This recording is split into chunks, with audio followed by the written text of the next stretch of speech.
আজকে যে কি একটু কাণ্ড ঘটে গেছে আপনারা না দেখলে বিশ্বাসই করবেন না। হ্যালো এভরিওয়ান, আসসালামু আলাইকুম। নিউ একটি ব্লগে স্বাগতম আপনাদেরকে। বাইরে গেলে আমি শুধু ফার্নিচার গুলাই দেখি, তো ঘরে আসলাম, আসার পরে দেখি যে দুধ দিয়ে আজকে চিন্তা করলাম যে একটা পায়েস রান্না করবো, ঠিক আছে। তো পায়েস রান্না করার জন্য আমি দুধ এখানে কুটোকুটি করতেছি, তো ঘুরতেছি। আপনারা কি সবাই পায়েস রান্না করতে পারেন না? পেলে আমার কাছ থেকে শিখে নেবেন, সমস্যা নাই। যদিও আমি তেমন পারদর্শী না, তবুও চেষ্টা করবেন। চিনি দিলাম, আর সে চিনিটা কিন্তু আগে দিবেন না পায়েস রান্নার জন্য।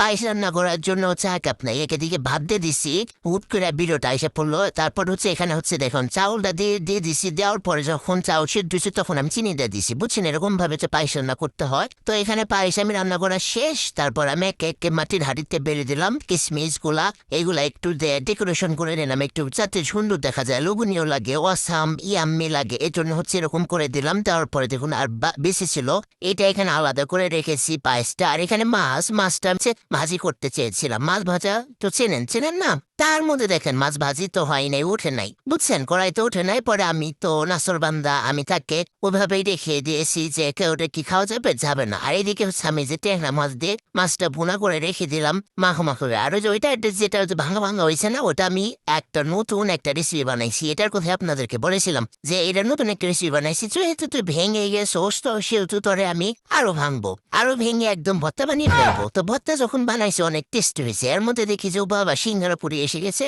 তো সিঙ্গারা পুরি, তার তেলের পিঠা, এগুলা একটু ভালো করে পরিবেশন করে নিলাম।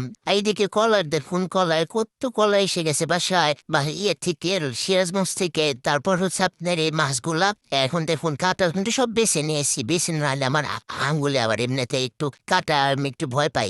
ভালো করে মাখিয়ে নিলাম এখানে পেঁয়াজ মরিচ সবকিছু দিয়ে। এখন তো সবাই ভর্তার ফ্যান হয়ে গেছে। তো ভালো রাখবেন, আল্লাহ হাফেজ। সকলেই আমার জন্য দোয়া করবে।